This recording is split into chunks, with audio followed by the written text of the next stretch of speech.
Khatan Songmi Khojaly.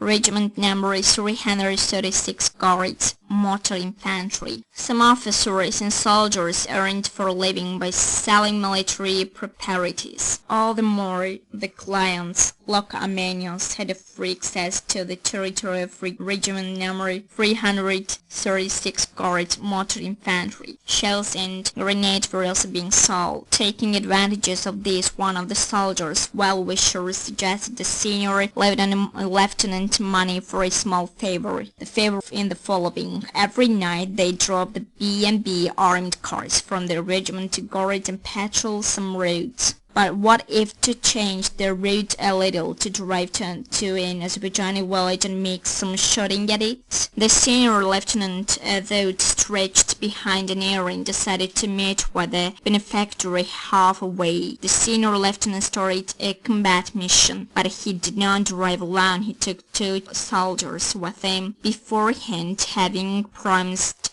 them money. They drove out of the regiment location, took several Armenian soldiers on the armory on the way, and drove for shooting, reached an Azerbaijani village. Shot about 20 minutes from a gun B&B1, received the promised money, drank with Armenian soldiers, and returned to the regiment. But money has one bad characteristic: sooner or later it finishes, and the soldiers' benefactors are always nearby, always ready to pay for small favors. And the senior lieutenant went to do a favor once more. The people are good as paid daily. This time he took 3 BMPs, and not only a reliable soldier, but also a couple of officers. The task was completed, and coins jingled in pockets. They started to go for such operations regularly, and yet not only this team. A particular eagerness was of Armenian ensigns. Later they started to grab tanks with them. On the night of the 25-26th of February 1992, Armenian armed troops, together with tanks, BMPs, and the personnel of the Stepanakert 366 Guards, Motor Infantry Regiment, captured the town of Khojaly. The preparation for storm was sacred, but the commander of the 2nd Battalion was one of the storm organizers. At 23:00, they started a massive 2-hour artillery firing at the town from tanks, BMPs, BTRs, and modified mountain Salazar. Then from 01:00 to 04:00 at night, they attacked the town. Soon after the beginning of storm, the civilians started to leave the town in an attempt to reach Agdam. The civilians faced the 2nd block post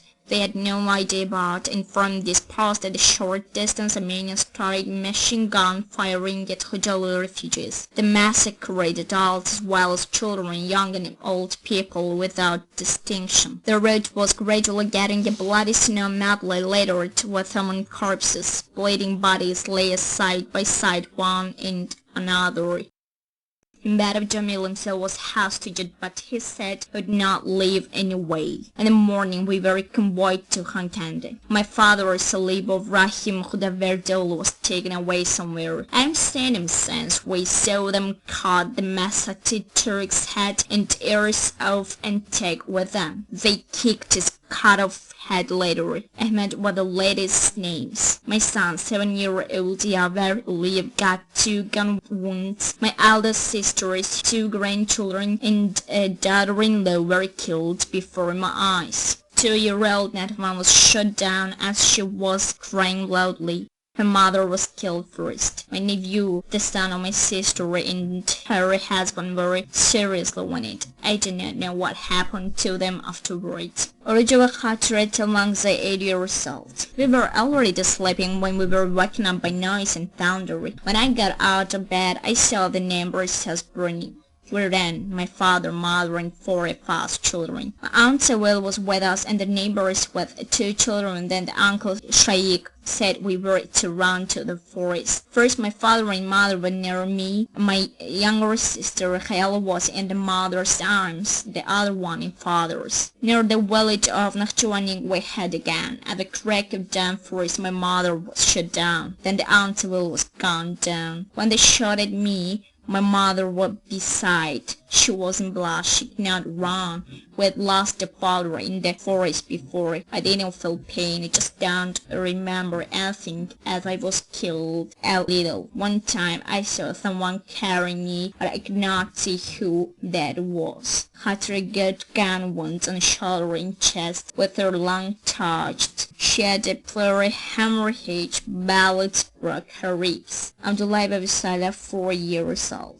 Oh God, it's impossible to shoot at a 4-year-old child. What can we ask Saleh about? How to write about this? Is it possible to amputate a 4-year-old baby leg as a result of a gun wound? We can say just this: you had better, baby, have met with reptilian wolves than with Armenians. Wolves would not have done any harm to you. They would have taken you to their wolf cubs and brought up together with them. Abdullah Khojaly, 18 months old. Oh, I wish she could speak Khojaly. The 20-year-old mother, clasping her baby in arms, said, "On that day I stayed in my father's house. We were sleeping when we heard shooting. I saw through the window everything burning. We reached our neighbors where we used to hide during foreign exchange. The neighbor's son Ibrahim ran up to the well where we were and said we had run away, that Armenians were not alone but with Russians. A lot of people were running away, nearly everybody. My father and mother, my sister and 2 daughters, my nephews, my brothers, and were all running away. For 2 days we hid in the forest in snow. On the 3rd day we were sick. My grandma, son of a Gocek, died from a heart operation it was. My father took off his jacket and threw it over her. We started running. They shot at us. We left those died and went and continued running away. When we reached the foot of some mountain, my sister, a 7-year-old Latifat Abdullayeva, said she could not run anymore and she sat down on the ground. I got very angry with her. I told father to kill her. She wanted to give us out. Father took Latifat and her into his arms and sat down. Oh heavens, she died. Father covered her with a sheet. We ran away. With a shirt. We ran away. Suddenly the father stopped and said, "Oh Allah, be merciful to children," and he fell down and died. The body of Hassan Hassanov's father was left there. I had nothing to carry it. 3 of our sisters were left, a 23-year-old Tazagul, a 20-year-old Khadija, and me with 2 daughters and my nephew. They started shooting at us. A 4-year-old Visala got a bullet. Armenians came up to us and at once took our rings. They convoyed us to Khojaly, then to Khojaly. There were a lot of girls there, buried men and soldiers near them as hard as they could. Then we were brought to scare my daughters. One started to decay. She lost consciousness every time. Then the frontiers representatives of the Popular Front of Azerbaijan, a railway command, managed to exchange us for something. Aghayarov Nabi was 10 years old. Aghayarov Sevinge was 7 years old. Aghayarov Roman was 6 years old. Oh Allah, it's impossible to allow a mother of 3 children to get childless in a moment. Aghayarov Sadagat saying because I could not speak, she wanted, but beating her lips, stammering and tears, she could say just, "We spent 5 nights in the forest in snow. 2 children got bullets. They died of wounds and remained frozen to death." Khumar Salimov, a 19-year-old. On the 20th of February, they started heavy firing. Tanks and cars, which looked like tanks but with wheels, entered Khojaly. My brothers went to find out what was going on. When they ran back, they said that they had seen the Russian soldiers and Armenians. Brothers told to run immediately.